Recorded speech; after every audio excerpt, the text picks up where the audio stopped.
Hello. This is the Tension Engine.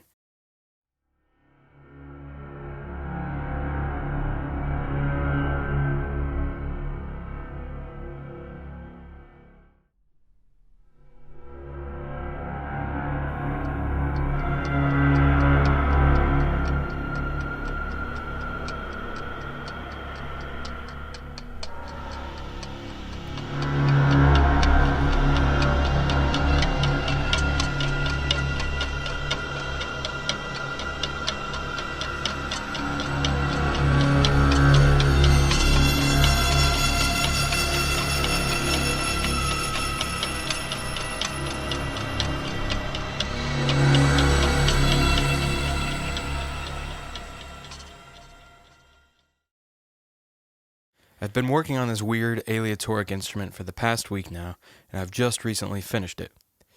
What is it, you ask? Well, in short, it's sort of a sound effect, tension-creating instrument that has multiple stations of playability. Things are bowable, strikeable, pluckable, tuned, or switched.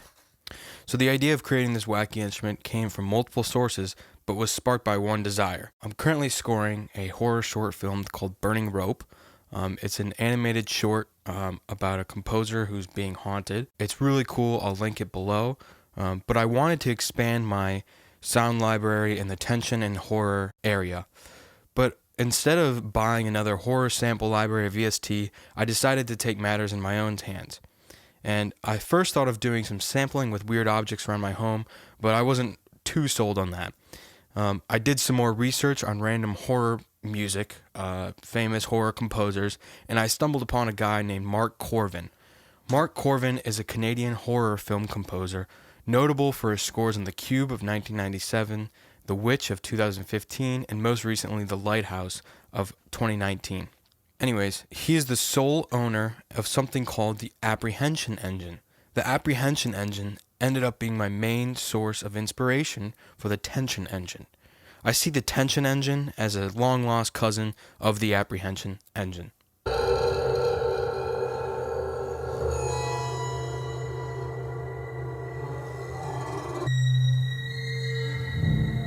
Now, the Apprehension engine had some really interesting facets like the hurdy-gurdy wheel, 2 guitar necks, a spring reverb tank, metal rulers, and more.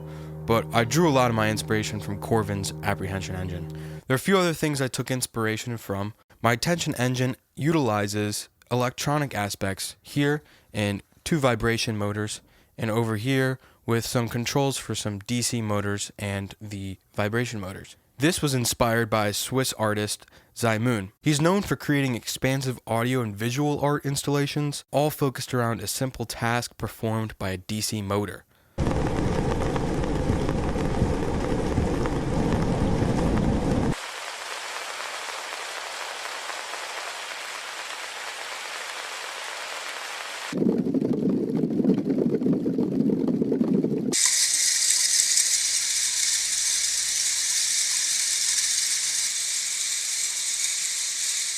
I knew I wanted to incorporate DC motors in some way, in the style of Zymoon, and make it similar to what he was doing with the best of my ability. Obviously, I didn't have the scale that he was working with, so I would have to think a little bit out of the box, no pun intended. Lastly, I drew inspiration from a German experimental luthier by the names of Hans Reichel. Hans is known for creating a wacky instrument called the daxophone, which is essentially a wooden tongue that is bowed and controlled with a bent guitar neck to change the pitch.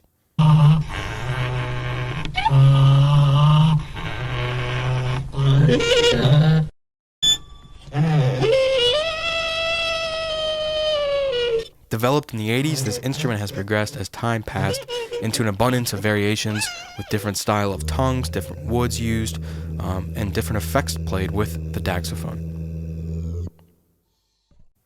So having a bowed wooden tongue on my Tension engine seemed like a perfect fit for the sound that I was going for.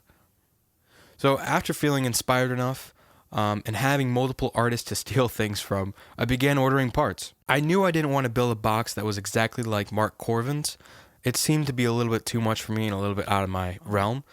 And also I was trying to stay on a relatively low budget. I had the idea of buying a pre-made box-like item online, And I was drawn to Etsy immediately, and I found that vintage wooden crates were my best bet, and there were a lot of them to choose from ammo crates to canned food crates to liquor crates. There were a ton. And after sifting through a lot, eventually found one that I liked. Another big item I had to deal with was the electronics. I have zero experience in dealing with electronics and motors and wiring and soldering, so I had to start from the bottom. Luckily, I found a relatively cheap DC motor set on Amazon, along with a soldering kit that I figured I could learn, seeing it was made for kids. And then there's a long list of other items that I gathered up at various times. Here's the list if you're really interested. Once everything arrived, I began the process. The crate I chose was this old military ammo crate. It reads on the top, Propellant Explosives, Assemblies for Rocket, 66mm Heat M72 Law, Packed 673, and I'm assuming that means June 1973. And the M72 Law is an anti-tank rocket launcher used since 1963, for those who didn't know. I thought that this crate had some personality and some history to it, so I went with this one in the end. So immediately I started a good wipe down of the crate. I wanted to get any of that dirt and just kind of clean it up after the shipment process and get it ready for construction. After that, I applied a layer of clear caulk inside. I just wanted to make sure that all the sound would be sealed as much as possible, as this is kind of like a sound box, and I wanted to seal everything inside. Also, this caulk would fill any cracks from the wood and generally just kind of make it nicer looking. So to enclose this box, I cut out a rectangular shape out of this piece of wood. I don't know what piece of wood it is. It was just the cheapest one I could find. And then I drilled a little hole for the 1/4 inch out. This hole would be connected to 3 contact microphones that would be placed inside the box to pick up all the sounds going on from the box. Getting some other parts going, I sort of designed these little tornado galvanized strip things and decided to put a spring in the center of them. I thought this would be like a nice rattling sound, a nice clankiness to it, kind of inspired by Mark Korven's spiral metal strip that he had going on, but a little bit different. And I had 3 of these going on, one large, one medium, and one small. And I just bent these until they looked good to me, and then I soldered and hot glued those springs in the center. Next was the electronics. I started to solder the electronics, and honestly I did a lot off camera because I just wanted to practice. And you could see in the top right I just did a simple little circuit with a switch, motor, and battery. But essentially I had a plan for 2 DC motors inside of the box that were controlled by PWM PCB boards. That way I can control the speed of the motors and create a droning effect inside the board.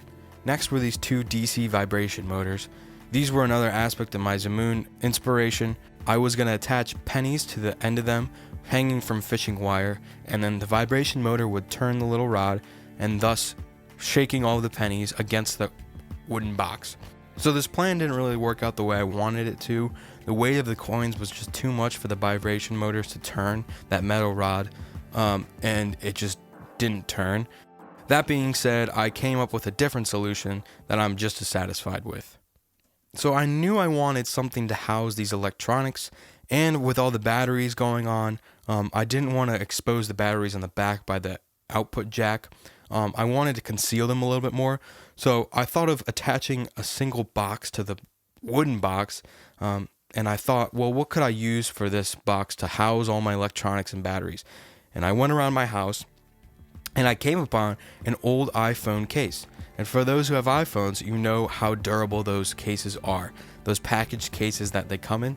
So I ended up painting the iPhone box with black acrylic paint and sealing the inside with electrical tape, just in case if any of my circuits were to go astray. Again, I'm a very beginner at creating circuits, so half of my work it was very questionable if it was going to work or not, or if something was going to go wrong in the future. So essentially this box would secure itself to the side of my tension engine, and then the wires would feed through a little hole that I had screwed through and be fed throughout the box to where my motors were going. And then through this little iPhone case, I can control on-off switches, the speeds of the 2 DC motors, and change the batteries when I needed to in the future. So to access this box, I created a little handle. I just used some wire and some of these random parts I had lying around. Again, I was on a low budget. It kind of looks like a Hershey Kiss handle because of the way I soldered it together, but I just wanted to practice soldering, and it looked kind of messy, but I didn't really care. It was good enough for me. So I attached this handle to the outside of the iPhone box. So in the future, I could open it up, examine the electronics, change the batteries, and do my thing inside there. So I wanted to figure out where I was going to install this box, and it was going to be on the side where I could easily access the knobs to turn the motors on and off and to change the speed of the motors. So the box was going to be fastened to the side, and then the lid would pop in and out so you could be exposed to the electronics inside. There was going to be a hole drilled on the wood to feed the wires in through the box. Pretty simple. After I had my electronics kind of planned out, I began drilling holes to where the wires would be fed to the motors on the exterior. And these two motors were the vibration motors that were going to turn my pennies on a string, but eventually just turn into a rattling kind of thing. These holes were really small.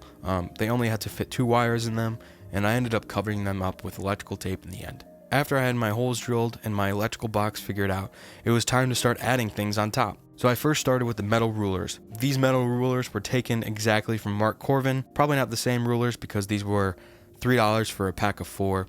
And then I used this piece of scrap wood, stained it. I should have bought a better piece of wood because it did end up chipping, but I thought it kind of looked aesthetically pleasing with the rest of the box being old, decrepit, and kind of broken down and vintage. But I did end up putting some super glue in that crack just to make sure it didn't crack anymore. Then I went over to the Daxophone tongues. Now, these are hardly Daxophone tongues. These are actually those wooden paint sticks that you get for stirring paint. I sanded them down, stained them, and then carved them a little bit to look a little bit more pleasing to the eye and to fit that Daxophone kind of vibe. So these were fastened with a metal bar and bolted to the box. That way I could tighten and loosen the metal bar, which would ultimately tighten and loosen the tongues. So in the future, I could replace them with better wood. It's kind of just up to me in the future if I want to do that or not. So I also attached this little thumb piano. I'd salvaged this from an old thumb piano that I had lying around and hadn't really played. So I took off 2 parts of the bridge and all the little metal tongues. I thought this would be a nice addition to adding some pitched effects to the tension engine. This was really easy to install just with some screws and that little metal bar, and then all the metal tongues you can change by pulling in and out. So for the springs, I just measured a certain length that I thought was good. With 2 nails, put the springs on.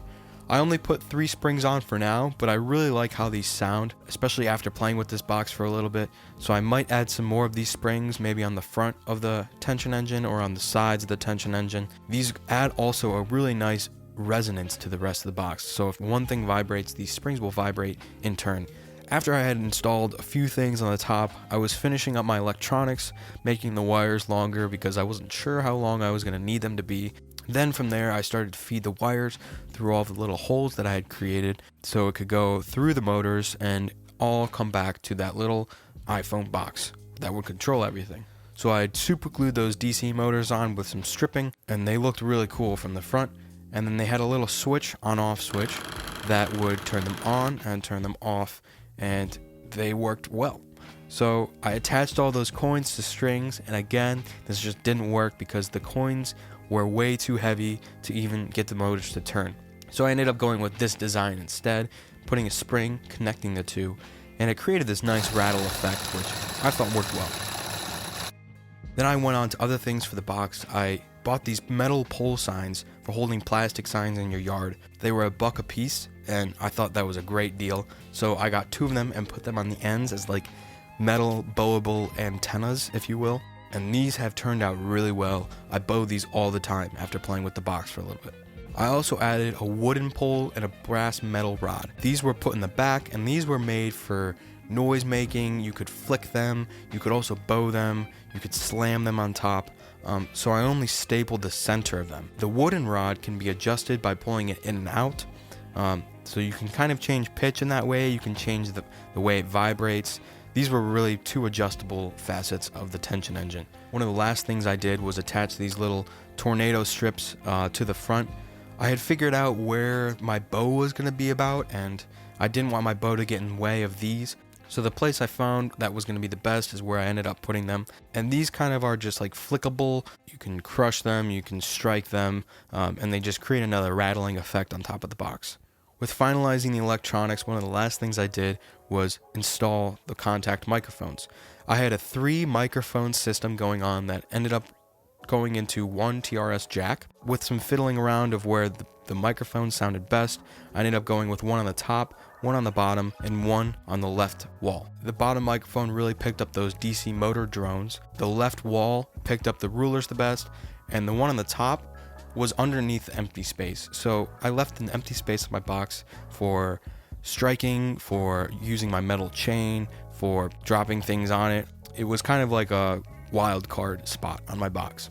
Having a last look at the electronics in my little electronic box, everything was sealed up, all the batteries were in, PWMs were secured. I did put electrical tape covering up the batteries in the end, don't worry. The 2 knobs controlled the speed of the 2 DC motors, and the switch controlled the on-off of the vibration motors on the front. This was fastened securely inside of the little holder it had and could be pulled in and out at any time to change the batteries or to inspect the electronics with the handle. Then I decided it was time to seal up the box. I didn't want to fully seal it. I nailed it down, but I only put 4 nails on the piece of wood just in case if anything were to go astray inside. It wouldn't be too hard to get back inside the box, but I did want to create as much as I could a soundproof, enclosure. I installed these rubber feet on the bottom. I think it gave it a nice professional and completed look to the tension engine. Also, these feet rose it up above the ground, obviously, so any vibrations in the box would become isolated to that box, and no vibrations from the outside could get out, or no vibrations from the inside could come in. And then lastly, probably the most satisfying thing I did was install the knobs. These 2 knobs just came with the PWM PCB boards, but for me this was somewhat of a really satisfying final task. So, I give you the tension engine. I see it as a long-lost cousin to the Apprehension engine, heavily inspired by Mark Korven, inspired by Hans Reichel and Zymoon. This is my answer to creating horror sounds, tension sounds. It can also create some really, really cool bowing pads if you use a lot of effects. On its own, it's a little dry. I really recommend using it with a lot of effects, make it washed out, and that's where the fun begins, really. I think that this project was a much more fun and personable project than simply going out and buying a horror pack or some kind of tension instrument. I plan on using this tension engine for Burning Rope and any other projects in the future that require horror, tension, tense moments, drama, or anything otherworldly or scary. I recommend building one yourself. It doesn't have to be to this scale. It could be a tiny little box with just springs on it, and everything is so cheap to buy. The most expensive thing I bought was the box, and that was $40. All in all, I would say this box cost around $100. It was worth the journey. It was worth the build. I learned a lot about electronics just from these few motors on here, and I'm excited to just experiment and play around with things. So, thank you for watching. Thank you for listening, and I hope you've enjoyed the tension engine.